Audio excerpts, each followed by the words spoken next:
Hello everyone, this is Mike sir here on Gravity platform. और आज जो है हम लोग आपके सिलेबस का एक नया चैप्टर डिस्कस करने जा रहे हैं जिसका नाम है as you can see the revolt of 1857, जिसको हम लोग सिपाही म्यूटिनी के नाम से भी जानते हैं। उस रिवॉल्ट की बात हम लोग करने वाले हैं। ये 1857 का जो रिवॉल्ट हुआ था, वो 1857 का रिवॉल्ट क्या अचानक हुआ था या कोई पर्टिकुलर रीज़न थे इसके पीछे, क्या रीज़न थे, क्या कॉजेज़ थे, इसके तमाम तरीके की चीज़ों को आज डिस्कस करने वाले हैं हम इस क्लास के अंदर।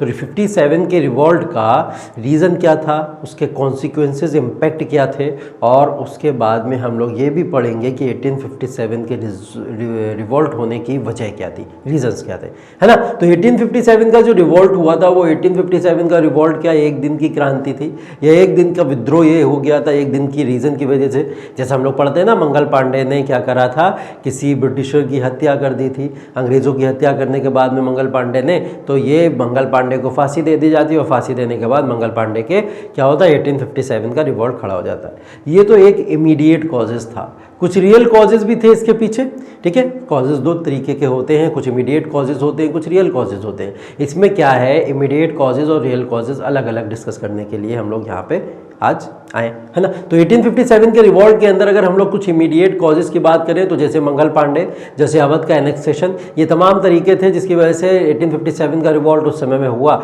लेकिन उससे भी पहले के कई सारे ऐसे रीज़न चले आ रहे थे जिसकी वजह से 1857 का रिवॉल्ट हुआ। वो रीज़न क्या थे, हमने देखा 18वीं सेंचुरी के अंदर इंडिया लगातार चेंज हो रहा था। चेंज कैसे हो रहा था, मुगल इरा धीरे धीरे करके समाप्त हो रहा था, एंड की तरफ जा रहा था अपने। मुगल इरा एंड कैसे हो रहा था, 18वीं सेंचुरी के अंदर जब हम लोग देखते हैं कि तमाम तरीके की इंडिपेंडेंट या रीजनल किंगडम जो होती हैं अपने आप को सेपरेट करना स्टार्ट कर देती हैं। सेपरेट करना लाइक मद्रास, बंगाल, बॉम्बे, हैदराबाद, अवध, ये तमाम, मैसूर, हैदराबाद वगैरह, ये तमाम ऐसी किंगडम थी, रीजनल किंगडम, जो अपने आप को धीरे धीरे करके सेपरेट करना शुरू कर देते हैं। अब जब ये अपने आप को सेपरेट करना शुरू कर देते हैं, और सेपरेट किससे करते हैं, मुगल किंगडम से, तो एक बहुत बड़ी मुगल किंगडम में ऐसे कुछ कुछ पार्ट यहाँ से डिवाइड होना शुरू हो जाते हैं। उन्हीं किंगडम में से जब वो पार्ट ब्रेक होना शुरू होते हैं तो क्या होता है, पूरी मुगल किंगडम कमज़ोर होती चली जाती, वीक होती चली जाती है। यहाँ ईस्ट इंडिया कंपनी या ब्रिटिशर को मौका मिल जाता है भारत के अंदर कंट्रोल इस्टेब्लिश करने का, ठीक है। तो वो क्या करते हैं, यहाँ पे धीरे धीरे करके अपना कंट्रोल इस्टेब्लिश कर लेते हैं। अब कंट्रोल के बाद में एक्सप्लॉयटेशन भी ईस्ट इंडिया कंपनी का लगातार भारत के अंदर शुरू हो जाता है। उसी एक्सप्लॉयटेशन से बचने के लिए ये जो रिवॉल्ट आज हम लोग यहाँ पढ़ रहे हैं, ये रिवॉल्ट यहाँ पे प्लेस लेता है, ठीक है। यहाँ पे एक बहुत बड़ा रिवॉल्ट होने वाला है। तो ग्रेट रिवॉल्ट जिसको हम लोग देखते हैं, फर्स्ट वॉर ऑफ इंडिपेंडेंस भी कुछ लोगों ने इसको बोल दिया कि क्या है ये, फर्स्ट वॉर है इंडिपेंडेंस का। इंडिपेंडेंस के लिए तमाम लड़ाइयाँ लड़ी गई, बहुत ज़्यादा बैटल्स हुए, वॉर्स हुए, लेकिन उनमें से जो सबसे पहला वॉर था उसको क्या बोला गया, वो वॉर है ग्रेट रिवॉल्ट 1857 का। क्यों इतना ज़्यादा इंपॉर्टेंट है, हम लोग इस मैप के थ्रू देखने की कोशिश करते हैं। इस मैप के थ्रू अगर हम लोग देखें, ये पूरा का पूरा जो इंडिया है, ये पूरा का पूरा जो इंडिया है, 1857 के इंडिया की यहाँ पे कहीं ना कहीं बात हो रही है। 1857 का इंडिया, कुछ यहाँ पे आपको जो येलो येलो रीजन्स दिख रहे हैं, ये रीजन्स अपने आप को इंडिपेंडेंट कर चुके थे, जिनकी बात मैं आपको अभी बता रहा था, ठीक है। ये रीजन अपने आप को इंडिपेंडेंट कर चुके थे। ये इंडिपेंडेंट रीजन की वजह से यहाँ पे वीक हुआ था, और वीक होने के बाद में ही क्या हुआ था, 1857 का रिवॉल्ट एक कारण बना, क्योंकि वीक हो गया, ईस्ट इंडिया कंपनी ने कंट्रोल कर लिया, और कंट्रोल के बाद में एक्सप्लॉयटेशन इंडियन का शुरू कर दिया। तो कॉजेज़ की जब हम लोग बात कर रहे हैं, तो कॉजेज़ के अंदर में ये सारे के सारे कॉजेज़ के फॉर्म में हम लोग इसको डिवाइड करके पढ़ने वाले हैं। लाइक जैसे पॉलिटिकल कॉजेज़, कुछ पॉलिटिकल कॉजेज़ थे, कुछ इकोनॉमिक कॉजेज़ थे, कुछ मिलिट्री कॉजेज़ थे, कुछ सोशल कॉजेज़ थे, और कुछ एडमिनिस्ट्रेटिव कॉजेज़ थे। ये तमाम तरीके के कॉजेज़ थे जो 1857 के रिवॉल्ट के पीछे जिम्मेदार थे। उसमें पॉलिटिकल कॉजेज़ भी हैं, इकोनॉमिक भी हैं, आपके मिलिट्री भी हैं, सोशल भी हैं, और एडमिनिस्ट्रेटिव कॉजेज़ भी हैं। सारे के सारे कॉजेज़ हैं, एक एक करके हम लोग आज इनकी बात करेंगे कि क्या रीज़न थे इन कॉजेज़ के पीछे जिनके कारण यहाँ पे ये इतना बड़ा रिवॉल्ट हुआ, ठीक। जैसे डलहौजी, लॉर्ड डलहौजी का नाम हम लोग ने सुना है। जब लॉर्ड डलहौजी का समय आता है तो हम लोग 1856 के अंदर कुछ एनेक्सेशन की बातें करना शुरू कर देते हैं। क्या है ये एनेक्सेशन, कौन से एनेक्सेशन की बातें हम लोग यहाँ पे करना शुरू कर देते हैं। ये एनेक्सेशन वो एनेक्सेशन है जिसके अंदर क्या हो रहा है, जिसके अंदर क्या हो रहा है, डॉक्ट्राइन ऑफ लैप्स जैसी पॉलिसी आ रही है। Doctrine of lapse, doctrine of lapse की पॉलिसी जब यहाँ पे आई तो डॉक्ट्राइन ऑफ लैप्स की पॉलिसी में करा किया गया कि जितनी भी इंडिपेंडेंट स्टेट्स थी लाइक अवध, ठीक है, अवध का एग्जाम्पल ले लें हम लोग, ठीक, यहाँ पे अवध के एग्जाम्पल ही लेना है क्योंकि हम लोग को ज़्यादातर जो शुरुआत हुई थी इसकी अवध के एग्जाम्पल्स हुई थी, वरना तो हम लोग झांसी का भी एग्जाम्पल ले सकते हैं और तमाम ऐसे इंडिपेंडेंट और भी स्टेट थे, ठीक है, जैसे जहाँ जहाँ से रिवॉल्ट होते चले गए वहाँ इन्होंने एनेक्सेशन की पॉलिसी को अडॉप्ट किया था। तो एनेक्सेशन की पॉलिसी में अवध को एनेक्स कब किया था इन्होंने? 1856 के अंदर। 1856 के अंदर अवध का एनेक्सेशन एक कारण बना। दूसरा झांसी की बात अभी हम लोग ने करी तो झांसी का भी जो था एक एनेक्सेशन यहाँ पे होना शुरू हो गया था, उसकी वजह से क्या हुआ था, यहाँ पे ये रिवॉल्ट क्रिएट हुआ। अब क्या है, ये बार बार एनेक्सेशन की बात कर रहे हैं हम लोग या डॉक्ट्राइन ऑफ लैप्स की बात कर रहे हैं, तो ये डॉक्ट्राइन ऑफ लैप्स है क्या? डॉक्ट्राइन ऑफ लैप्स के अंदर कुछ कंडीशंस लाए लॉर्ड डलहौजी जब 1856 में इस पॉलिसी को इन्होंने लॉन्च किया तो इन्होंने कुछ कंडीशन यहाँ पे रखी। उन कंडीशन में ये कंडीशन थी, पहली कंडीशन जिसके अंदर ये थी कि अगर कोई पर्सन यहाँ पे रूल करना चाहता है लाइक झांसी के अंदर अगर महारानी लक्ष्मीबाई यहाँ पे रूल करना चाहती हैं तो अगर जो नेक्स्ट रूलर होगा महारानी झांसी के बाद में कोई अगर नेक्स्ट रूलर होगा वहां पे तो वो कौन होगा? वो उनका रियल सन होना चाहिए, ठीक है, वो एडॉप्टेड सन नहीं होना चाहिए। क्या होना चाहिए? रियल ओरिजिनल, मतलब खून होना चाहिए, ठीक है। अगर एडॉप्टेड होगा तो हम उसको स्वीकार नहीं करेंगे और वो वहाँ पे किंग या नवाब नहीं बन सकता रीजनल किंगडम का, जैसे झांसी थी। सेम अवध के साथ में वो अवध के ऊपर आरोप लगाया गया कि करप्शन के बेसिस पे अवध को अनेक्स कर लिया जाता है। अवध को करप्शन का बेसिस लगा के अवध को इन्होंने एनेक्स कर लिया। फिलहाल तमाम तरीकों से इन्होंने किसी ना किसी तरीके से इंडिपेंडेंट स्टेट्स को क्या करना शुरू कर दिया? एनेक्स करना शुरू कर दिया। अब वो जो एनेक्स कर रहे थे ये लोग, उसके पीछे कारण जो था वो सिर्फ और सिर्फ एक सोच थी, वो इंडिपेंडेंट रीजनल जो किंगडम्स थी उनको अपने कंट्रोल में लेना, है ना।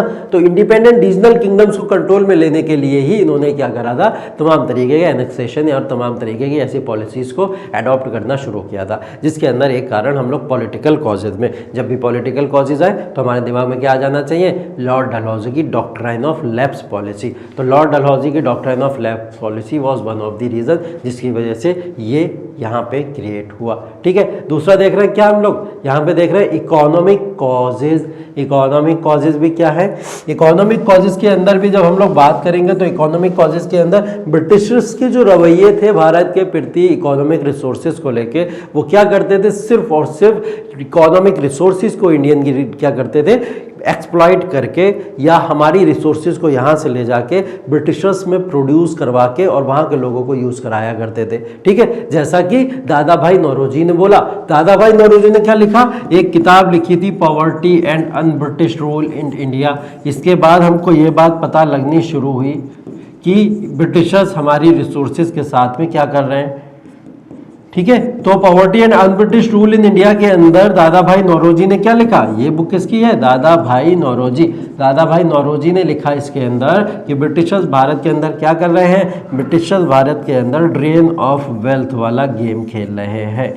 क्या कर रहे हैं, ड्रेन ऑफ वेल्थ वाला गेम खेल रहे हैं। मतलब इंडिया के अंदर से ये रिसोर्सेज को ले लेके जाते हैं, जिन रिसोर्सेज में हम लोग रिच थे जिसकी वजह से ये लोग भारत के अंदर आए थे, उन रिसोर्सेज को भारत के बाहर ले जाके अपनी कंट्री के लोगों के सेल्फ इंटरेस्ट के लिए काम कर रहे हैं। और इस तरीके से हमारे यहाँ की जो रिसोर्सेज हैं सारी की सारी, वो सारी रिसोर्सेजों का एक्सप्लॉयटेशन हो रहा है। उन रिसोर्सेज का एक्सप्लॉयटेशन का मतलब यहाँ के लोगों का एक्सप्लॉयटेशन होना। तो यहाँ के इंडियन लोगों का एक्सप्लॉयटेशन इकोनॉमिक रीजन की वजह से भी किया गया, जिसको हम लोग इकोनॉमिक कॉजेज में बात करते हैं। बहुत इंपॉर्टेंट एविडेंस है ये, जिसको हम लोग दादा भाई नौरोजी की poverty and un British rule in India के अंदर देखते हैं, ठीक है। यहाँ पर ड्रेन ऑफ वेल्थ की थ्योरी यहाँ पे आई थी, जिसके अंदर क्या बोला गया था कि ब्रिटिशर्स इस तरीके से यहाँ पे काम कर रहे हैं, ठीक है। ये हुआ और ज़्यादा, अब क्या हो गया और ज़्यादा क्रिएशन इसका, जब इकोनॉमिक रीजन की बात करें हम लोग तो और ज़्यादा क्रिएशन कैसे स्टार्ट हो गया। हमने देखा ब्रिटिशर्स जब भारत के अंदर आए थे तो इन्होंने तमाम लैंड रिफॉर्म्स करना शुरू किए। लैंड रिफॉर्म अगर हम लोग बात करें तो सबसे पहले वॉरेन हेस्टिंग ने क्या करा था, इजारेदारी प्रथा जिसको हम लोग इजारेदारी सिस्टम कहते हैं, क्विंक्यूनल सिस्टम जिसका एक और नाम है, ईयरली बिडिंग सिस्टम उसके बाद में लागू किया, उसके बाद में परमानेंट सेटलमेंट लागू हुआ, रैयतवाड़ी, महालवाड़ी, ऐसे तमाम उन्होंने यहाँ पे रिफॉर्म्स करना शुरू किए इंडियन एग्रीकल्चर के अंदर। अब ये रिफॉर्म्स का मतलब ये हो गया, वो जो रिफॉर्म्स ये कर रहे थे उन रिफॉर्म्स के अंदर वो लोग भारत के लोगों के ऊपर जो यहाँ पे एग्रीकल्चर कर रहे हैं, वो एग्रीकल्चर खेती जो भी यहाँ पे कर रहा है उनके ऊपर क्या करना था, सिंपल उनके ऊपर टैक्स का बर्डन बढ़ाते चले जाना था। वो क्या कर रहे थे, सिर्फ और सिर्फ यहाँ से टैक्स को लेने के लिए लगातार तमाम तरीके लैंड रिफॉर्म सिस्टम को अपनाते चले जा रहे थे। अब इन लैंड रिफॉर्म सिस्टम के अंदर कुछ सिस्टम हम लोग ने जैसे बात करी, Ryotwari system, Mahalwari, permanent settlement, Izaradari प्रथा, ईयरली बिडिंग सिस्टम, ये तमाम सिस्टम ऐसे सिस्टम थे जिसकी वजह से भारत के लोगों को एक्सप्लॉयटेशन शुरू हो गया। उनको कुछ कंपल्सेशन हो जाता था, टैक्स देना ही देना है, अगर टैक्स नहीं दोगे तो आपकी लैंड आपसे छीन ली जाती थी, वरना टॉर्चर्स किया जाता था उनका। ठीक है, तो ये तमाम तरीके की प्रॉब्लम्स थी जिसकी वजह से क्या हुआ था, यहाँ पे ईस्ट इंडिया कंपनी ने एक्सप्लॉयटेशन, इकोनॉमिक एक्सप्लॉयटेशन भी हमारा किया। अब आप मान लीजिए जिस इसमें एक एग्जांपल दिया हुआ है, हमारे पास फूड की शॉर्टेज है या फेमिन जैसी कंडीशन आ गई, अकाल पड़ गया, कोई बहुत बड़ा कोविड जैसा कुछ ना कुछ सीन बन गया है, एग्रीकल्चर प्रोड्यूस ढंग से हो नहीं पा रहा है, सूखा पड़ गया पूरी तरीके से, लेकिन उसके बाद भी ये फोर्स किया करते थे फार्मर्स को कि भाई कैश क्रॉप्स उगाओ, ये वाली क्रॉप्स उगाओ। इंडिगो फार्मिंग में ज़बरदस्ती लोगों को इन्वॉल्व कराया गया कि भाई करो, क्रॉप उगाओ। वो लोग उसके साथ नहीं चाहते थे, क्योंकि इंडिगो क्या करती थी, इनफर्टाइल कर देती थी लैंड को, लेकिन वो लोग ज़बरदस्ती इनके साथ करते थे क्योंकि ब्रिटिशर्स को उनसे प्रॉफिट लेना था। अब वो ज़बरदस्ती उनके साथ में जब कैश क्रॉप्स या जिस तरीके की भी क्रॉप्स को यहाँ पर प्रोड्यूस कराना चाहते थे, उस क्रॉप की वजह से फार्मर का लॉस भी होता था और उसके बाद उन्हें उस पर टैक्स भी देना पड़ता था। तो ये कुछ इकोनॉमिक एक्सप्लॉयटेशन थे जो लगातार होते चले जा रहे थे, जिससे लोग यहाँ पे परेशान थे। इकोनॉमिक एक्सप्लॉयटेशन में हम ये भी देखते हैं कि जैसे ये बड़ी बड़ी हमारे यहाँ की इंडस्ट्रीज थी, हमारे लिए तो बड़ी इंडस्ट्रीज थी, है ना, तो जैसे हैंडलूम इंडस्ट्री वगैरह थी हमारे यहाँ की, और वेबर्स वगैरह होते नहीं थे जो काटते रहते हैं या बुनते रहते हैं एक तरीके से, जैसा कि डायग्राम के अंदर आप लोग देख रहे हो, इनकी जो जॉब थी या इनका जो सिक्योरिटी थी वो पूरी तरीके से जा चुकी थी। ठीक है, क्योंकि ब्रिटिशर्स ने बड़ी बड़ी इंडस्ट्रीज ला के यहाँ पे भारत के अंदर लगा दी थी और चेंज कर दिया था पूरा एटमॉस्फेयर इंडिया के अंदर एम्प्लॉयमेंट का। तो ऐसे जो लोग थे उनकी कहीं ना कहीं सिक्योरिटी चली गई, क्योंकि उन्होंने वहाँ पे अपने लोगों को ज़्यादा एम्प्लॉयमेंट देने की कोशिश करी, जिससे भारतीय या इंडियन लोग उसके अंदर पीछे रह गए। और ये भी एक तरीके से एक्सप्लॉयटेशन था इंडियंस के साथ में। तो ये कुछ इकोनॉमिक एक्सप्लॉयटेशन थे जिसकी वजह से यहाँ पे ये सब चीज़ें होने लगी। ठीक है, अब आगे देखते हैं आगे क्या हुआ। सोशल कॉजेज़ की भी तो बात करनी है। सोशल कॉजेज़, वैसे सोशल कॉजेज़ कुछ तो ऐसे हुए थे कि जो हमारे भले के ही लिए हुए थे। ठीक है, इंडिया के अंदर रिफॉर्म्स आए थे, कुछ सोशल रिफॉर्म्स आए थे, जैसे एक एग्जाम्पल सती प्रथा, दूसरा एग्जाम्पल विडो रीमैरिज, तीसरा एग्जाम्पल चाइल्ड मैरिज को एंड करना। ठीक है, ये सब चीज़ें क्या थी, ये ब्रिटिशर्स क्या कर रहे थे, भारत के अंदर से जो भी कस्टम्स ऐसे चल रहे थे इंडिया के अंदर, जो हम लोग पॉल्यूटेड कस्टम कह सकते हैं, जिनका किसी भी रेफरेंस बुक में वेदास से लेके तमाम तरीके की टेक्स्ट या रिचुअल बुक्स में किसी भी तरीके का कोई लेना देना नहीं था, लेकिन ये एक सिस्टम बन गया था, एक सोशल क्या कस्टम बन चुका था जो कि लगातार एक फॉर्म में चला आ रहा था। ठीक है, तो ये कुछ धार्मिक भावनाएं लोगों की थी कि सती प्रथा होनी कंपलसरी है, सती प्रथा नहीं होगी तो ज़िंदगी भर जो उसकी किसी भी क्या होता सती प्रथा में, कोई अगर हस्बैंड किसी का मर जाता है तो वो महिला को भी सती प्रथा के अंदर अपने आप को वहाँ पे सती कर देना पड़ता था। सती का मतलब सुसाइड कर लेना था। ठीक है, तो वो क्या बोला जाता था कि अगर वो सती नहीं होगी तो फिर क्या होगा, वो ज़िंदगी भर पॉल्यूटेड रहेगी और उसको तमाम तरीके की क्या है चुनौतियों को फेस करना पड़ेगा, इससे अच्छा है कि सती हो जाए। तो ऐसे सिस्टम या कस्टम चला करते थे। इस कस्टम को खत्म करने के लिए इंडिया के अंदर गवर्नर जनरल आए, जैसे विलियम बेंटिंग ने क्या करा था, यहाँ पे सती प्रैक्टिसेस को एबॉलिश कर दिया था। कब? 1829 की बात चल रही है। 1829 में यहाँ क्या करा गया था, सती सिस्टम को एबॉलिश कर दिया गया था। ठीक है, अब जब सती सिस्टम को एबॉलिश कर दिया गया या फिर क्या करा गया, चाइल्ड मैरिज जो थी उसको अलाउ नहीं किया गया कि चाइल्ड मैरिज 15 साल 16 साल 12 साल 11 साल ये छोटे छोटे बच्चों की शादी हो जाती है, लाइफ डिस्ट्रॉय हो जाती है पूरी की पूरी। तो इनकी जो चाइल्ड मैरिज थी उसको बंद कर दिया गया, रोक दिया गया था। ठीक है, अब हुआ क्या, हुआ ये कि ये जब कस्टम में वेस्टर्न पीपल या ईस्ट इंडिया कंपनी के लोगों ने इन्वॉल्व होना शुरू किया।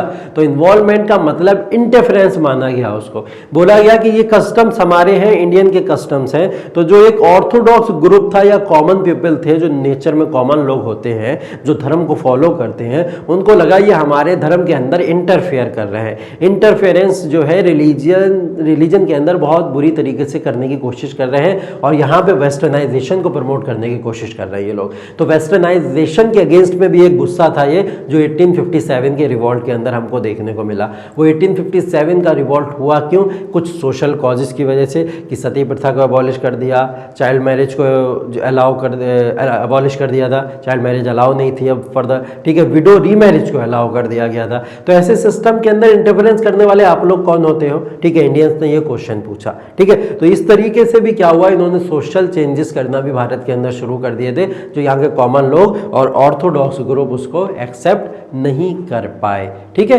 रिलीजियस कॉजेस, कुछ रिलीजियस कॉजेस भी थे ना भाई। रिलीजियस कॉजेस क्या थे? रिलीजियस कॉजेस वो कॉजेस कहलाएंगे हमारे कि इन्होंने क्या करा था कि ईस्ट इंडिया कंपनी के अंदर जब लोग आए तो उन्होंने क्या करा, जब भी देखो क्या बेटे, जब हम लोग बात करते हैं कि एडवेंट ऑफ यूरोपियंस, भारत के अंदर यूरोपियंस क्यों आए थे? यूरोपियंस में ब्रिटिशर्स भी थे ना, तो भारत के अंदर यूरोपियंस क्यों आए थे? 3 रीजन की वजह आए थे। एक गॉड कहते हैं हम लोग, एक गोल्ड कहते हैं हम लोग, और एक को ग्लोरी कहते हैं हम लोग। ये 3 रीजन थे जिनकी वजह से ब्रिटिशर्स भारत के अंदर आए थे। कौन कौन से? God, gold and glory. ठीक है, गॉड, गोल्ड और ग्लोरी, इन 3 रीजन की वजह से भारत के अंदर ब्रिटिशर्स आए थे। अब यहाँ पे जो गोल्ड है वो तो रिसोर्सेज वगैरह, पैसा, मनी, तमाम तरीके के उस चीज़ के लिए आए थे। यहाँ पे ग्लोरी का मतलब ये रूल करने के लिए आए होंगे। तीसरा ये भी था कि गॉड का मतलब अपने धर्म का प्रचार प्रसार करना। अपने धर्म का प्रचार प्रसार करने का मतलब ये हो गया क्रिश्चियनिटी को प्रमोट करना। ये लोग भारत के अंदर आके क्या कर रहे थे? क्रिश्चियनिटी को प्रमोट कर रहे थे। अब क्रिश्चियनिटी को प्रमोट करना कोई गलत बात नहीं है, कोई अपने धर्म को प्रमोट कर सकता है, कोई इशू नहीं है, लेकिन फोर्सफुली उसको कन्वर्ट करना ये गलत बात है। तो ये लोग क्या करते थे? फोर्सफुली हिंदूज को, मुस्लिम्स को आपस में कन्वर्ट करा दिया करते थे। तो कन्वर्जन जो होता था उसी के बेसिस पे हुआ करता था। तो हमने देखा फोर्सफुली जो कन्वर्जन हो रहा है मुस्लिम्स का, हिंदूज का, वो एक रिलीजियस कॉज बना कहीं ना कहीं इनके पीछे। ठीक है, एडमिनिस्ट्रेटिव कॉजेस। एडमिनिस्ट्रेटिव कॉजेस क्या थे? एडमिनिस्ट्रेटिव कॉजेस ये थे कि भारत के अंदर आके ये लोग भारत के ही लोगों को पहली बात तो एम्प्लॉयमेंट देते थे। ठीक है, अब एम्प्लॉयमेंट 2 तरीके के होते थे। एक तो एम्प्लॉयमेंट मिला करता था इंडियंस को, ठीक है, एक एम्प्लॉयमेंट मिलता था ब्रिटिशर्स को। जैसे एग्जाम्पल अगर हम लोग ले लें, सोल्जर्स, मिलिट्री के अंदर जो भर्ती हो रही है, इंडियंस की भी हो रही है, ब्रिटिशर्स की भी हो रही है। अब इंडियंस और ब्रिटिशर्स की जो यहाँ पे भर्ती हो रही है, उस भर्ती के अंदर जब हम लोग बात करें तो क्या होता था? बात ये होती थी कि इंडियंस को जो सैलरी मिलती थी वो ब्रिटिशर्स की सैलरी से बहुत ही कम हुआ करती थी। ठीक है, ब्रिटिशर्स की सैलरी से कम हुआ करती थी इंडियन की सैलरी। ठीक है, तो पहली चीज़ तो ये प्रॉब्लमेटिक था। ठीक, दूसरी चीज़ ये थी कि ब्रिटिशर्स को बहुत ज़्यादा सम्मान दिया जाता था जब वो मिलिट्री ज्वाइन करते थे। इंडियंस के साथ में ये नहीं होता था, क्योंकि ये लोग ब्लैक एंड वाइट वाला गेम खेला करते थे। ब्लैक जो है उनको इंडियंस बोला जाता था, ये लोग इंडियंस को ब्लैक बोला करते थे, और ब्रिटिशर्स को वाइट बोला करते थे। तो वाइट को सम्मान दे के उनको नौकरी दिया करते थे, और ब्लैक कह के इंडियंस को कहीं ना कहीं डिसरिस्पेक्ट किया करते थे। तो ये कुछ एडमिनिस्ट्रेटिव कॉजेस थे। तमाम ऑफिशियल वर्क जितने भी होते थे, हर जगह क्या होता था? इस तरीके की यहाँ पे डिसरिस्पेक्ट को किया जाता था, और उसकी वजह से क्या होता था? हम लोग देखते कि कैसे इन्होंने वाइफरकेट करके दोनों चीज़ों को अलग अलग करके रखा था। ठीक है, तो ये प्रॉब्लम भी थी कहीं ना कहीं। अगर कोई सोल्जर को बाहर भेजा जाता था, इंडिया के बाहर अगर कोई सोल्जर को भेजा गया, जैसे वर्ल्ड वॉर 1, वर्ल्ड वॉर 2, ये तमाम तरीके के, इससे पहले भी कुछ कंडीशन क्रिएट हो जाती थी। अगर इंडियन सोल्जर्स को बाहर भेजा जा रहा है तो इंडियन सोल्जर्स को किसी भी तरीके के कोई एक्स्ट्रा रुपया नहीं दिया जाता था, कोई एक्स्ट्रा अलाउंसेस नहीं दिए जाते थे, एक्स्ट्रा सिक्योरिटी नहीं दी जाती थी। लेकिन यही काम अगर कोई ब्रिटिशर्स करता था तो उसको एक्स्ट्रा सैलरी भी दी जाती थी, एक्स्ट्रा अलाउंसेस भी दिए जाते थे, उसके बाद उसको अलग से सम्मान भी दिया जाता था। तो ये भी क्या था? एक भेदभाव था। तो भेदभाव जो हो रहा था, एडमिनिस्ट्रेटिव कॉजेज, उसके अंदर हम लोग ने ये बात करी। मिलिट्री कॉजेज, वही मिलिट्री कॉजेज हम लोग ने जिसकी बात करी है, यही मिलिट्री कॉजेज की वजह से मंगल पांडे जो थे यहाँ पे इस रिवॉल्ट को बड़े लेवल पे खड़ा कर देते हैं। ठीक है, मंगल पांडे जो होते हैं मिलिट्री कॉजेज़ में पहले तो डिस्क्रिमिनेशन की बात तो हम लोग कर ही रहे थे, अभी भेदभाव की बात कर रहे थे। ये मंगल पांडे को पसंद नहीं आता है, मंगल पांडे इसी के अगेंस्ट में आवाज़ उठाते हैं और 1857 का रिवॉल्ट होता है। अभी आएंगे इस पॉइंट के ऊपर, क्योंकि पूरा का पूरा जो स्टार्ट हुआ है वो मिलिट्री कॉजेज़ की वजह से ही हुआ है। ठीक है, तो देखो हाईएस्ट पोस्ट भी जो सिस्टम के अंदर मिला करती थी वो किन को मिला करती थी? हाईएस्ट पोस्ट जो थी वो यहाँ पे ज़्यादातर किनको, या तो ब्रिटिशर्स को मिला करती थी या तो फिर कहीं ना कहीं बड़े बड़े ज़मींदार या सूबेदार या ऐसे लोग हुआ करते थे उनको दिया करते थे। तो भारतीयों के लिए, कॉमन पीपल के लिए कहीं ना कहीं ये प्रॉब्लम थी। चलो आ जाते हैं इसके ऊपर। ठीक है, मिलिट्री कॉजेज के अंदर बात करने जा रहे हैं हम लोग मंगल पांडे के, क्योंकि हम लोग ने रियल कॉजेज की बात कर ली बहुत सारे। अब रियल कॉजेज में क्या क्या बात कर ली हम लोग ने? Political causes, economic causes, social causes, religious causes, administrative causes और इकोनॉमिक या रिलीजियस कॉजेज। ठीक है, तो ये तमाम तरीके के मिलिट्री कॉजेज वगैरह भी जिसके अंदर आएंगे, तो ये तमाम तरीके के कॉजेज की तो बात हम लोग ने कर ली। अब कॉजेज के बाद में इमीडिएट कॉजेज की भी तो बात कर लें कुछ हम लोग। इमीडिएट कॉजेज क्या थे उसके पीछे? अब इमीडिएट कॉजेज क्या थे उसके पीछे, उसका एग्जाम्पल जीता जाता आपके सामने ये है। ठीक है, इमीडिएट कॉजेज हुई स्टार्ट मार्च 29 1857 से। मार्च 29 1857 में क्या हो गया ऐसा कि सबसे पहले जो था रिवॉल्ट यहाँ से स्टार्ट हो गया।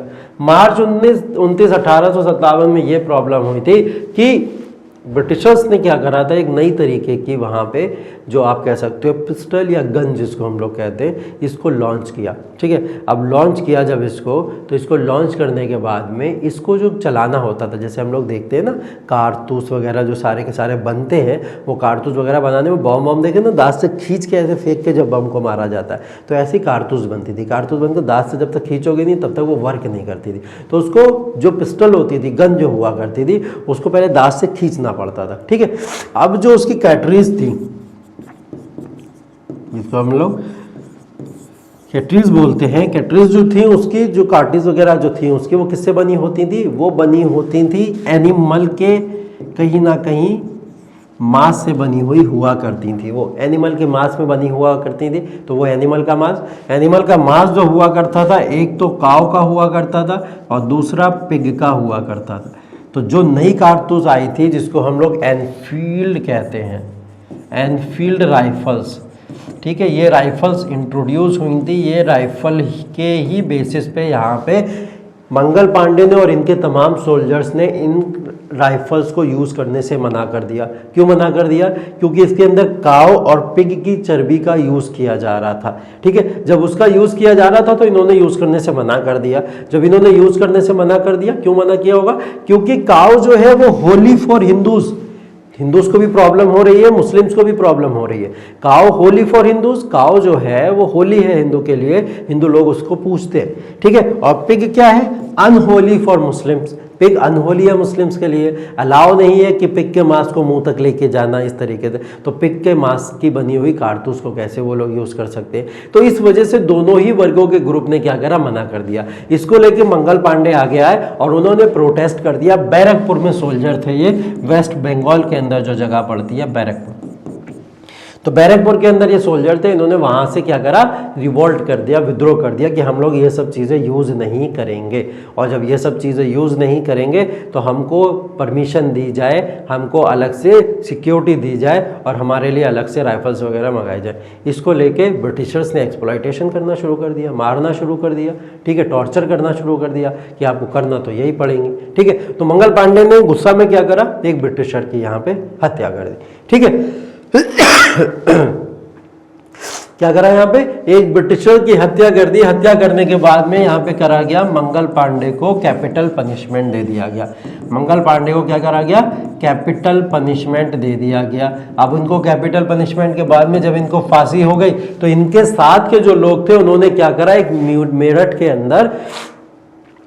के अंदर बाद में क्या होगा? मेरठ के अंदर ये रिवॉल्ट खिंचता चला आएगा। उन्होंने क्या करा? एक बहुत बड़ा प्रोटेस्ट कर दिया। प्रोटेस्ट करने के बाद में लोग गुस्सा थे, नाराज थे, ये सारी की सारी चीज़ें। ठीक है, अप्रैल में क्या हुआ? उनको वहाँ पे फांसी दे दी जाती है। फांसी देने के बाद में वहाँ के लोग रिवॉल्ट कर देते हैं। ये रिवॉल्ट धीरे धीरे कहाँ चला आता है? ये रिवॉल्ट चला आता है मेरठ में। मेरठ का मतलब बात हो रही है अभी उत्तर प्रदेश की, मतलब कहीं ना कहीं अवध के रीजन से ये थोड़ा बहुत इन्फ्लुएंस्ड है। अवध के रीजन से इन्फ्लुएंस है। क्या हुआ था प्रॉब्लम यहाँ? दूसरा रीजन मैंने आपको बताया था 1856 के अंदर अवध का एनेक्सेशन हो गया था ना बच्चों।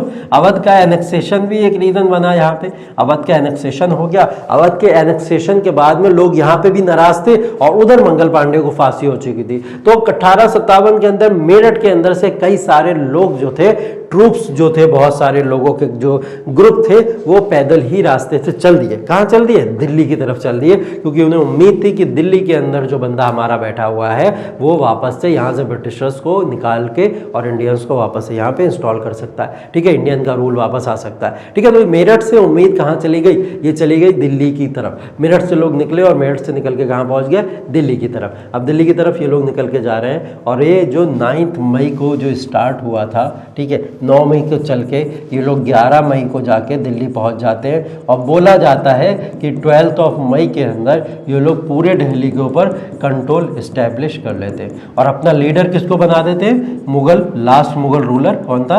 बहादुर शाह जफर, या इनको बहादुर शाह सेकंड के नाम से भी हम जानते हैं, क्योंकि इनको पता था कि ये रूल अभी जो था हमारा मुगलों के हाथ में ही था। मुगलों के हाथ से छीन के ईस्ट इंडिया कंपनी ने लिया है, तो सारे के सारे सोल्जर्स के पास में एक ही लीडर की उम्मीद है। वो लीडर कौन है? बहादुर शाह जफर। तो ये लोग चाहते हैं कि बहादुर शाह जफर जो है आके क्या करे? हम लोग की हेल्प करे, और हेल्प करने के बाद में ब्रिटिशर्स को यहाँ से भगाया जाए। तो ये सारे के सारे रीज़न हुए जिसकी वजह से ये सब हुआ। इमीडिएट कॉजेज़ के अंदर हम लोग ने बात कर ली, ये सब हम लोग ने बात कर ली।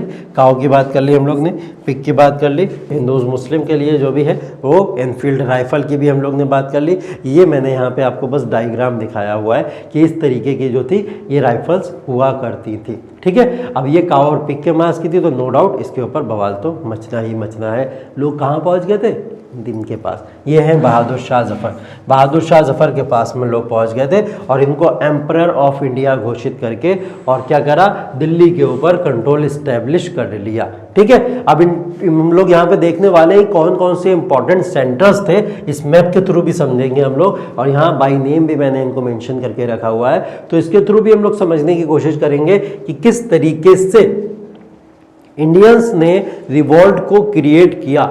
किसके अगेंस्ट में? ईस्ट इंडिया कंपनी या ब्रिटिशर्स के अगेंस्ट में रिवॉल्ट को क्रिएट किया, क्योंकि हर जगह के लोग परेशान हैं। 1857 का रिवॉल्ट किसी एक जगह से नहीं हुआ, भारत के तमाम कोने कोने से देखने को मिला, खास करके नदर्न इंडिया के लोगों से देखने को मिला। ठीक है, तो नदर्न इंडिया के अंदर ये जो रिवॉल्ट हमको देखने को मिला है, कहाँ कहाँ से देखने को मिला है? उसके इंपॉर्टेंट सेंटर हमको यहाँ पे देखने को मिल रहे हैं, जैसे मेरठ, क्योंकि मेरठ से अभी बहुत सारे लोग पैदल गए और पैदल निकल के कहाँ पहुँचे थे? पैदल निकल के दिल्ली पहुँचे थे, हमने देखा अभी। ठीक है, तो ये आ गया मेरठ। ठीक, मेरठ से तो सोल्जर्स जो थे उन्होंने लीड किया था पूरा का पूरा मूवमेंट को। ठीक है, दिल्ली की बात करें अगर हम लोग, ये दिल्ली को मूवमेंट को लीड करने वाले पर्सन कौन थे? इनकी भी बात हम लोग ने करी अभी, बहादुर शाह जफर। ठीक है, बहादुर शाह जफर ने क्या करा था? दिल्ली से मूवमेंट को लीड किया था और दिल्ली से 1857 के रिवॉल्ट में ये पार्टिसिपेट कर रहे थे, वहाँ से लीडर थे। अवध की बात करें अगर हम लोग, तो यहाँ से बेगम हजरत महल, ठीक, बेगम हजरत महल जो थी वो यहाँ से पूरा का पूरा मूवमेंट को यहाँ पे लीड कर रही थी। ठीक है, कौन कर रही थी? बेगम हजरत महल। कानपुर की अगर हम लोग बात करें तो कानपुर में यहाँ पे जो मूवमेंट को लीड कर रहे थे, वो मूवमेंट को लीड कर रहे थे नाना साहेब। कौन कर रहे थे? नाना साहेब। एंड यहाँ पे हम लोग तात्या टोपे का नाम भी लिखेंगे। नाना साहेब और तात्या टोपे दो लोग थे यहाँ पे जो मूवमेंट को लीड कर रहे थे। इसी तरीके से झांसी में तो अभी मैंने आपको बता दिया महारानी लक्ष्मीबाई भी थी जो इस मूवमेंट को यहाँ से लीड कर। और ऐसे तमाम सेंटर्स हैं जहाँ जहाँ से मूवमेंट यहाँ पे हो रहा है और उन सेंटर्स से तमाम अलग अलग लीडर्स थे। ये इंपॉर्टेंट सेंटर्स थे, इनके इंपॉर्टेंट लीडर्स थे, तो मैंने उनके नाम यहाँ पे आपके सामने मेंशन कर दिए। ठीक है, इनको विजिट करके एक बार रिवाइज जरूर कीजिएगा, क्योंकि ये आप लोग के एग्जाम पॉइंट ऑफ व्यू से इंपॉर्टेंट है कि कौन से सेंटर से किसने मूवमेंट को लीड किया था। ठीक है, और फाइनली क्या हुआ? फाइनली ये सारे के सारे सेंटर्स से जहां से भी मूवमेंट को लीड किया गया, एकमात्र दिल्ली ऐसी जगह थी जहां पे कंट्रोल को इस्टेब्लिश कर लिया गया था वापस। लेकिन वो भी ज़्यादा दिन रुका नहीं, कुछ ही दिनों में ब्रिटिशर्स ने वापस से अटैक करके दिल्ली को कैप्चर या रिकैप्चर कर लिया। ठीक है, तो रिकैप्चर दिल्ली हो गया। यहाँ पे रिकैप्चरिंग दिल्ली की होने के बाद में ये प्रॉब्लम फिर से जो पूरा का पूरा मूवमेंट चल रहा था 1857 के रिवॉल्ट का, वो वापस से ब्रेक हो गया। ठीक है। अब कैसे कौन लोगों ने इस मूवमेंट को ज्वाइन किया था, इंडिया के अंदर कौन से ऐसे क्लासेस थे जिन्होंने इनको ज्वाइन किया था, कौन सा मूवमेंट, ये जो हम लोग देख रहे हैं। पहली चीज तो ये मैंने क्या बोला, ये मूवमेंट प्रॉब्लम इसके अंदर ये थी, ये नॉर्दर्न इंडिया और थोड़ा सा ईस्टर्न इंडिया की बात करें अगर हम लोग, तो ये मूवमेंट सिर्फ और सिर्फ यहीं पर सिमट के रह गया, ये सदर्न इंडिया तक मूवमेंट पहुंचा ही नहीं।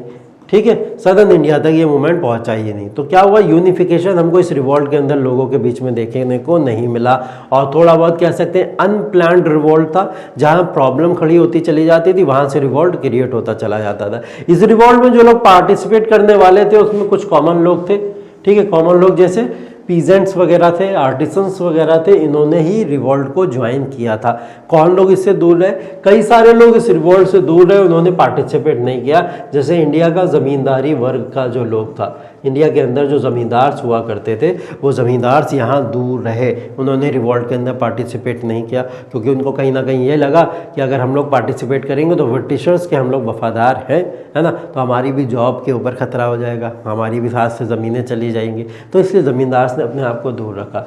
दूसरा, एजुकेटेड क्लास, कुछ एजुकेटेड क्लास भी थे जिन्होंने अपने आप को इस रिवॉल्ट से या इस मूवमेंट से अपने आप को दूर रखा। बोले कि एजुकेटेड क्लास को इन सब चीज़ों में इंटरफेयर नहीं करना चाहिए। उनको एक तरीके से ये भी लगा ब्रिटिशर्स भारत के अंदर क्या कर रहे हैं, ब्रिटिश भारत के अंदर एजुकेशन पॉलिसीज़ ला रहे हैं, अपलिफ्टमेंट कर रहे हैं और भारत के अंदर बढ़ावा दे रहे हैं एजुकेशन को, तो उन्होंने अपने आप को यहाँ से दूर रखा। तो 1857 के रिवॉल्ट में उन्होंने इस तरीके से खुद को दूर रखा था। तो कुछ क्लास ने, अगर सारे क्लास ने एक साथ में यहाँ पे पार्टिसिपेट किया होता तो शायद कुछ अलग ही यहाँ पे सीन देखने को मिलता। ठीक है, ये कुछ लीडर्स हैं जिनके यहाँ पे पिक्चर्स आपको देखने को मिल रहे हैं। ठीक है, महारानी लक्ष्मीबाई जो कि झांसी से थी।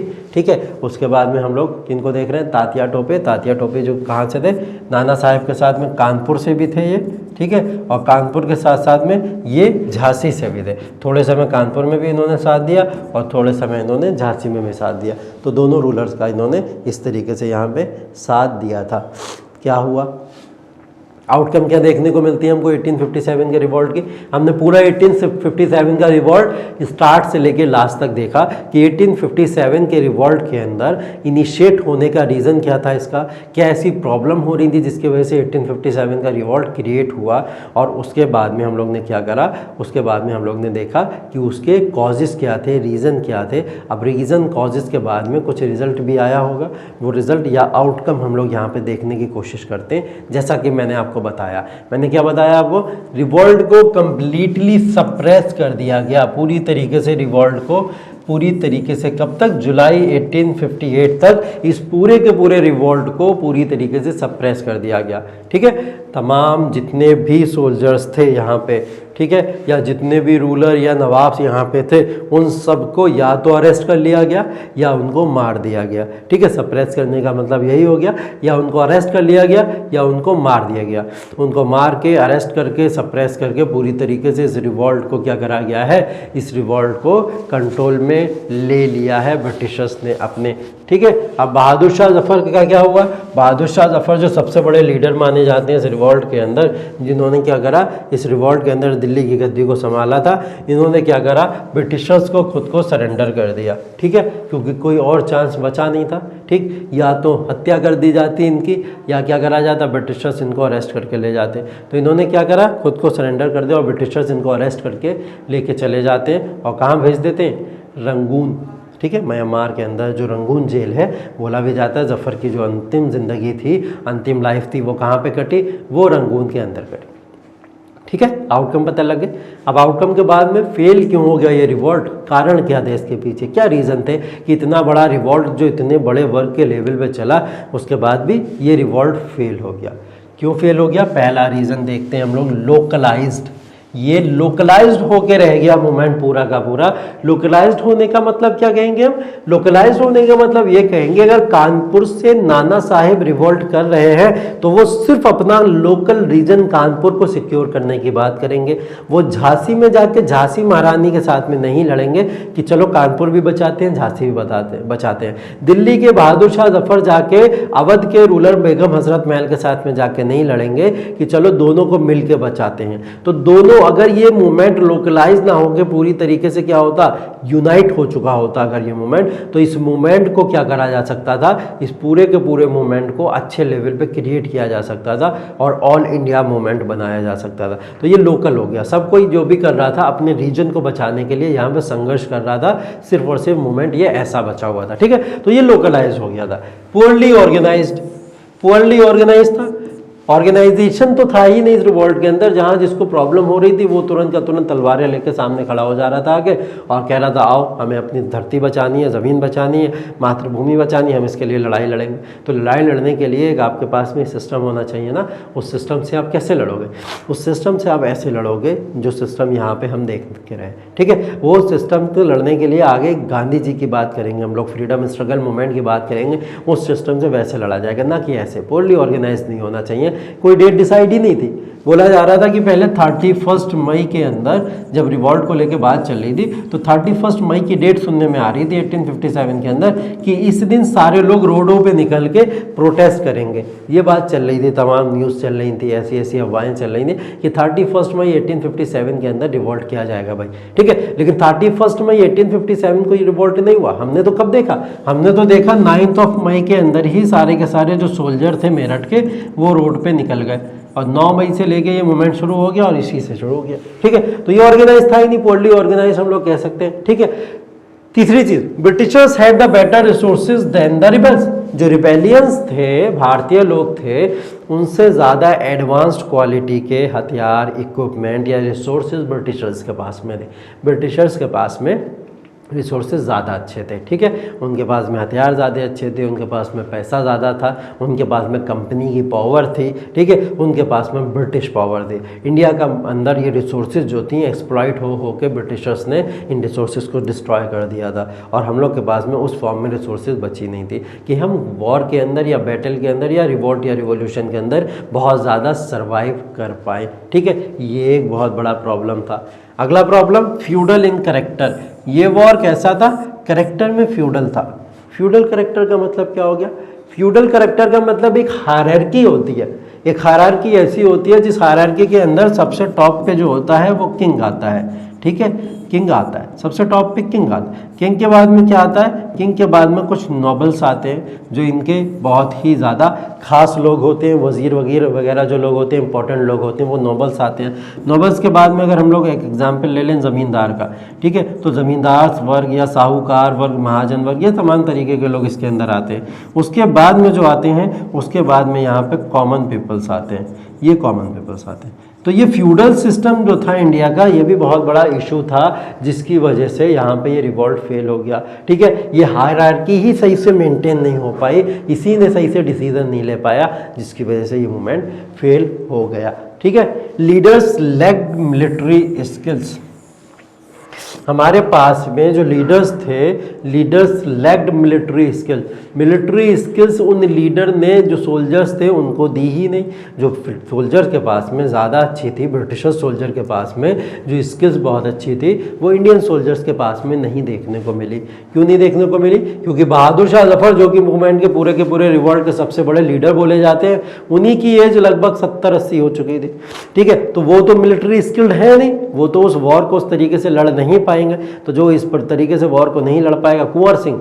दूसरा, अगर हम लोग बिहार की बात करें, बिहार से जो मूवमेंट को लीड कर रहे थे कुंवर सिंह, बोला गया सबसे एज थे वो, 83 ईयर्स की एज में रिवॉल्ट कर रहे थे। तो इस तरीके के रिवॉल्ट हम लोग क्या हुए, मिलिट्री स्किल की ऐसे समय में कमी भी होगी और सोल्जर्स भी मोटिवेटेड नहीं रहेंगे। तो ये एक रीज़न बना हमारी मिलिट्री स्किल ब्रिटिशर्स की मिलिट्री स्किल के साथ में जब कंपेयर करेंगे तो नो डाउट कैसी होगी, वीक ही होगी। ठीक है, उसके बाद देखें यूनिटी, यूनिफिकेशन देखने को नहीं मिला। रिवॉल्ट के अंदर कहीं ना कहीं जो कमी रह गई, यूनिटी से तो बड़ी बड़ी चीज़ें भी, बाधाएं भी दूर हो जाती हैं, बड़ी बड़ी प्रॉब्लम को भी रिजॉल्व कर लिया जाता है। यहाँ पे सबसे बड़ी प्रॉब्लम क्या हुई? यूनिटी, यूनिफिकेशन हमको देखने को यहाँ पे नहीं मिला। उसी यूनिफिकेशन की प्रॉब्लम की वजह से हम लोग को क्या करा, यहाँ पे रिवॉल्ट के अंदर फेलियर को फेस करना पड़ा। ठीक है, तो ये रिवॉल्ट जो फेल हुआ, इसके पीछे रीज़न यूनिफिकेशन भी था। अगला देखते हैं। अगला हमारे पास में है, the native princess did not join the revolt. जो नेटिव प्रिंसेस थे, नेटिव प्रिंसेस भारत दो पार्ट में डिवाइड था उस समय, एक था ब्रिटिश इंडिया और एक था प्रिंसली स्टेट्स।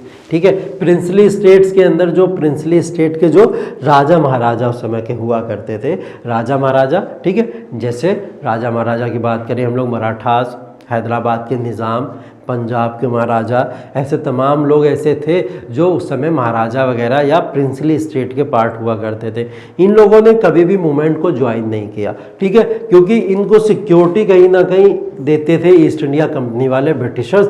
क्यों देते थे? सिक्योरिटी, इनसे कोई किसी तरीके का अच्छा संबंध नहीं था उनका, ठीक है, या इनका भला नहीं चाहते थे। वो सिक्योरिटी सिर्फ इसलिए इनको दिया करते थे कि प्रिंसली स्टेट्स वाले जो लोग हैं वो हमारे अगेंस्ट में रिवॉल्ट ना कर दें, क्योंकि अगर महाराजा, राजा, ऐसे लोग अगर हमारे अगेंस्ट में रिवॉल्ट करने लगेंगे तो जनता सारी की सारी इनके साथ में आगे भड़क जाएगी। तो इनको सिक्योरिटीज़ वगैरह दिया करते थे। लेकिन कॉमन जनता, कॉमन लोगों का, कॉमन पीपल्स का कहीं ना कहीं एक्सप्लॉयटेशन तो भाई हो ही रहा है ना, उनका एक्सप्लॉयटेशन लगातार होता रहता था।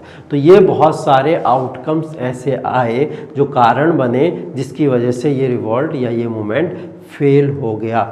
इम्पैक्ट क्या पड़ा, लास्ट देख लें हम लोग अगर इसके अंदर कि इसका इम्पैक्ट क्या पड़ा सोसाइटी के ऊपर या लोगों के ऊपर, कैसा इम्पैक्ट हमको देखने को मिला। ठीक, कि देखो रिवॉल्ट तो आया, रिवॉल्ट फेल भी हो गया, ठीक है, हमने देखा रिवॉल्ट फेल भी हो गया, लेकिन रिवॉल्ट फेल होने के बाद में भी अगर कुछ हो रहा है सोसाइटी के अंदर तो उसका कुछ ना कुछ तो रीज़न होगा, कुछ ना कुछ तो इम्पैक्ट पड़ेगा, कोई तो कॉन्सिक्वेंसेज होंगे उसके। तो वो कॉन्सिक्वेंसेज क्या हुए? बोला गया कि ये जो था भले से सक्सेसफुल रिवॉल्ट नहीं हुआ, but was the first step towards the freedom struggle. हम अपने फ्रीडम स्ट्रगल या फ्रीडम लेने के लिए या इंडिपेंडेंस लेने के लिए हमारा ये पहला एफर्ट था। जैसे कुछ लोगों ने इसको फर्स्ट वॉर ऑफ इंडिपेंडेंस भी बोला, ठीक है, और यहाँ पे जैसे मेंशन भी है, रिवॉल्ट था first effort the freedom and independence के लिए, हमारी फ्रीडम और इंडिपेंडेंस के लिए एक कदम था जो हमारी तरफ से बढ़ा दिया गया था।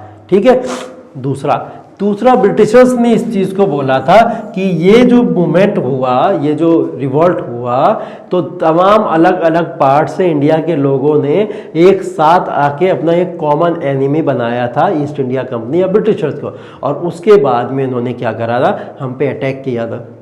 ये क्या दिखाता है? ये कहीं ना कहीं एक पावर इंडिया की दिखाता है कि तमाम लोग मिलके ब्रिटिशर्स के अगेंस्ट में यहाँ पे लड़े थे। ठीक है, ब्रिटिशर्स ने इसको सिर्फ और सिर्फ एक मिलिट्री रिवॉल्ट की तरह कंसीडर किया था। ठीक है, उन्होंने क्या बोला, ये सिर्फ और सिर्फ एक मिलिट्री रिवॉल्ट है, कोई बहुत बड़ा मूवमेंट या विद्रोह या रिवॉल्यूशन नहीं है। ठीक है, तो इन्होंने इसको क्या बोला, इन्होंने इसको बोला कि ये सिर्फ और सिर्फ क्या है, एक मिलिट्री रिवॉल्ट है। ठीक है, इसके आगे कुछ चीज़ें देख लेते हैं। इसके आगे ये देख लेते हैं कि क्या हुआ यहाँ पे। अभी ईस्ट इंडिया कंपनी के पास में सारी की सारी पावर्स थी, कब तक? 1857 तक। 1858 में ये पावर ट्रांसफर हो गई। ठीक है, क्योंकि अब क्राउन जो है, लंदन के अंदर जो लोग बैठे हैं उनको ये डर है, उनको ये डर इस चीज़ का है कि ब्रिटिश इंडिया जो कंट्रोल करने की कोशिश कर रहा है भारत के ऊपर, कहीं ईस्ट इंडिया कंपनी की पॉलिसीज़ की वजह से ये सारे के सारे कॉन्फिडेंस को वहाँ खो ना दे और हमारा रूल वहाँ से चला जाए। तो इन्होंने तुरंत क्या करा, ट्रांसफ़र किया पावर को ईस्ट इंडिया कंपनी से, किसको? क्राउन को। ठीक है, तो ये विक्टोरिया, महारानी विक्टोरिया के पास में सारी पावर चली गई और ये जो था क्राउन के पास में सारा का सारा रूल चला गया। किस एक्ट के through? Government of India act 1858 के थ्रू डायरेक्ट पावर अब किसकी हो गई यहाँ पे? ईस्ट इंडिया कंपनी, जो हम लोग अभी तक कहते आ रहे थे, ये पावर डायरेक्ट किसके हाथ में आ गई? ये आ गई महारानी और क्वीन के हाथ में, ये सारी की सारी पावर्स आ गई। ठीक है, तो आज का पूरा जो डिस्कशन था, हम लोग ने इम्पैक्ट, कॉन्सिक्वेंसेस वगैरह तमाम बातें कर ली। तो हमने आज 1857 के रिवॉल्ट में क्या समझा? हमने 1857 के रिवॉल्ट में सबसे पहले उसका इंट्रोडक्शन देखा कि 1857 का रिवॉल्ट हुआ क्यों था। ठीक है, इंट्रोडक्शन के बाद में हम लोग ने समझा कि सब पहले यही तो समझा कि 1857 रिवॉल्ट है क्या। ठीक है, उसके बाद में हमने क्या समझा, हमने ये देखा कि इसके पीछे के कॉजेज़ क्या थे। कॉजेज़ में हम लोग ने दो तरीके के कॉजेज़ की बात करी, एक इमीडिएट कॉजेज़ की बात करी है और एक रियल कॉजेज़ की हम लोग ने यहाँ पे बात करी है। दो तरीके के कॉजेज़ की हम लोग यहाँ पे बात करके आए हैं। कॉजेज़ के बाद में हम लोग ने क्या देखा? कॉजेज़ के बाद में हम लोग ने ये देखा कि देखो कॉजेज़ क्या क्या थे। पहली चीज़ तो कॉजेज़ हमारे जैसे political causes, social causes, economic causes, religious causes, administrative causes, military causes, ऐसे तमाम तरीके के कॉजेज़ की हम लोग ने यहाँ पे बात करी थी। ठीक है, कॉजेज़ के बाद में हम लोग ने यहाँ पे क्या देखा? कॉजेज़ के बाद में हम लोग ने ये देखा कि इसकी आउटकम्स क्या थी। ठीक है, वो पूरा का पूरा क्या हुआ, रिवॉल्ट तो हो गया, रिवॉल्ट होने की आउटकम या रिजल्ट क्या है? क्या ये फेल हो गया मूवमेंट या पास हो गया या क्या हुआ इसके अंदर, हमको वो आउटकम भी तो पता होनी ज़रूरी है। तो हमने आउटकम और रिजल्ट भी देखे इसके, ठीक है। आउटकम और रिजल्ट के बाद में कुछ भी रिजल्ट रहा, फेल हो गया, रिवोल्ट फेल हो गया था, ठीक है, ये बात हमको पता है, रिवोल्ट फेल हो गया था। अब रिवोल्ट फेल होने के बाद में उसका कुछ ना कुछ इम्पैक्ट भी तो पड़ा, ठीक है। वो इम्पैक्ट क्या पड़ा सोसाइटी के ऊपर, ठीक है, या पूरी की पूरी ईस्ट इंडिया कंपनी या क्राउन के ऊपर या इंडियंस के ऊपर क्या कॉन्सिक्वेंसेस हुए उसके। वो कॉन्सिक्वेंसेस क्या हुए, गवर्नमेंट ऑफ इंडिया एक्ट आया 1858 का, जिसमें जो पूरा का पूरा रूल था वो क्राउन को ट्रांसफ़र कर दिया गया। इसके बाद में एक और चीज़ हुई, वो आया पील कमीशन। पील कमीशन आया, पील कमीशन किसके लिए आया था, आर्मी की फिर से नई तरीके से क्या होगी, भर्ती होगी, ठीक है। तो आर्मी की पूरी तरीके से भर्ती की गई, मतलब जो सोल्जर्स अभी रिवोल्ट किए थे उन सारे सोल्जर्स को बाहर कर दिया गया और नए सोल्जर जो रिवॉल्ट में पार्टिसिपेट नहीं कर रहे थे या रिवॉल्ट से दूर रहे थे उन लोगों को लाके यहाँ पे इन्वॉल्व कर दिया गया। तो ये 1857 के रिवॉल्ट की पूरी हम लोग ने यहाँ पे एक तरीके से इमेज को क्रिएट किया हुआ है, ठीक है। तो ये आपके जो सिलेबस का पोर्शन है उस सिलेबस के पोर्शन का फर्स्ट पार्ट 1857 का रिवोल्ट। 1857 के रिवोल्ट के बाद में ग्रोथ ऑफ नेशनलिज्म जो है वो हम लोग यहाँ पे देखेंगे किस तरीके से ग्रोथ ऑफ नेशनलिज्म हुआ, क्योंकि 1857 तक तो अभी नेशनलिज्म हमको देखने को नहीं मिलेगा। क्या होगा, 1857 के रिवोल्ट के बाद से ही भारत के अंदर नेशनलिज्म के आइडिया डेवलप होना शुरू हो गए थे और इन नेशनलिज्म की ग्रोथ ऑफ नेशनलिज्म के अंदर हम लोग तमाम दादा भाई नौरोजी, राजा राम मोहन राय, ऐसे तमाम ज्योतिबा फुले वगैरह ऐसे लीडर्स के बारे में बात करेंगे। इसके बाद में जो बात करेंगे हम लोग वो किसकी बात करेंगे, वो बात करेंगे इंडियाज़ फ्रीडम स्ट्रगल का first phase, India's freedom struggle का सेकंड फेज और लास्ट में मुस्लिम लीग का फॉर्मेशन। और उसके बाद तो इंडियन नेशनल मूवमेंट का पूरा जो है हम लोग 1885 से लेकर 1947 तक सारे जो भी गांधीयन एरा के मूवमेंट थे वो सारे के सारे पढ़ने की कोशिश करेंगे, ठीक है। लास्ट टॉपिक जो आपका रहेगा वो कंटेम्प्रेरी वर्ल्ड रहेगा, जिसके हम लोग वर्ल्ड वॉर 1, 2 और तमाम तरीके की रिवॉल्यूशन वगैरह की बात करेंगे। So thank you so much, see you in the next class, thank you so much.